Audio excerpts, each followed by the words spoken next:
I thought I would bring Chris on because everybody listens to podcasts. Well, not everybody, but a lot of people listen to podcasts. There's a lot of podcasts out there. Something like, I think I saw Alex from Podmatch, a recent communication from him was something like 2.9 million podcasts are out there. It depends on what service you're counting and what you're not counting right now. That YouTube is considered a quote unquote a podcast platform. We won't get into the weeds as to what constitutes a podcast and what doesn't constitute a podcast and what's a video and what's a show. I think for the most part, people they'll watch CNN and think they're watching a podcast at this point. But I think, when you look at the numbers, it's actually well in excess of 4 million. And so when people look at podcasting and they say, hey, I just think it's probably too late for me, right? I think there's just so much out there. There's so much content, so much podcasting. And podcasting is still, quote unquote hot or whatever.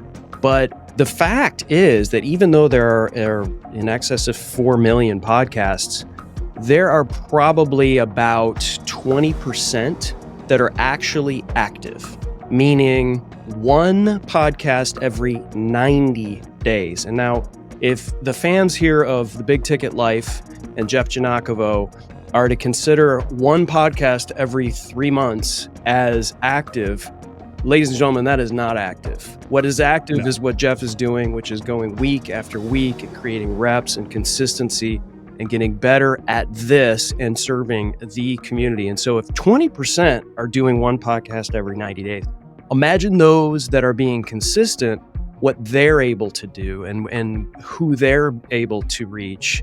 And so that, I think the number is scary when you look at 4 million. But when you whittle it down to almost single digits of people who are really doing it, who are not just playing podcaster, people who are doing what you're doing, Jeff, it really is something that I feel like is just completely untapped. Well, the Pareto principle, the 80-20 rule exists everywhere, and you just shared it. But likely, if we then take that 20% pool doing once every 90 days, it probably breaks down to, of that 20%, another 80% out of that 20 are doing it monthly, and then 20% of the 20% are doing it weekly, which when you mix that back into the total pool, it's 4%. 4 out of 100 people are broadcasting with at least a regular weekly schedule. So what's your thoughts on going out 3 times a week or daily? Because I've got friends that do that. They do 3 episodes a week, 5 episodes a week. They go 7 days a week.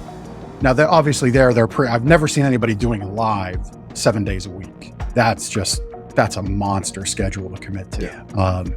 But forget the live pre-record aspect. Your thoughts on doing 1 to 3, 5, 7 days a week? What are your thoughts there? Before we get into like what's the right length of time or the amount of podcasts you should do in order to remain consistent, I think you have to first think about who you're serving. And so if you're serving someone who is somewhat busy, has got a schedule, like your audience is, you've got high performers, you've got entrepreneurs, you have a very clear vision of who your audience is. If you were to go live or you were to create a recorded podcast and do it every single day, how much of that content is really going to serve your audience? I think a lot of people that go live or do videos every single day, they're fishing. But they don't have the radar on, right? They're trying to get found, they're trying to get out there. And I got nothing against people who do that. It's called a creator sprint, and podcasters will do this as well. Victor Antonio, who's a client of mine as well, he said, I'm going to go 3 days a week live, and I'm going to do 100 episodes. He set that as a goal, and he did it. And then when he was done with it, he said, all right, I'm now not going to do that anymore. I'm going to be a little more sporadic and do whatever. But he was able to take that sample of 100 episodes, 3 days a week, and learn what he can and can't do. So I would suggest that, the beauty of this not having rules is you create your own analytics. And you could say, hey, I went live every single week for 2 years or 2 months or 6 months or 1 year, whatever the time frame is. And now I'm going to read it back. and I'm going to say, what were my KPIs before I started? If it was to gain more subscribers on YouTube, or if it was to try to get the attention of prospects, or if it was to get interesting people that you can network with and make a goal of meeting 150 people in the course of like, whatever those goals are, you're making the rules. But there's no perfect way to say, okay, here, everybody, I'm going to give you the exact thing you need to do. Make sure your episodes are 21 minutes long. Make sure you're going live twice a week. It's like, I'm not going to tell you that. Who are you serving?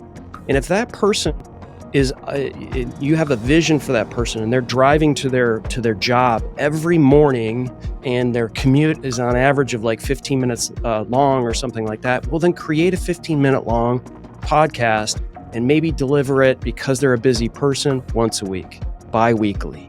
But be consistent with that. And then if it's not working out after 6 months is my kind of my benchmark for like, this is when you should start seeing something coming out of whatever you're doing. And if it doesn't seem to be, the lights are not coming on and you're not getting some action, you're not getting some activity, you're not getting any feedback and you're soliciting that feedback, let's start to adjust and start saying, okay, what is not working here? How can we adjust to your audience? And the beauty is, if you know your audience, you can reach out to your audience, get some positive feedback from people who are going to help you, not people tell you what you might want to hear. I love it all. I think in the last 2.5 minutes, we could tell everybody watching and listening, rewind and really think about the goal of your show. What are those KPIs? What are you actually setting out to do?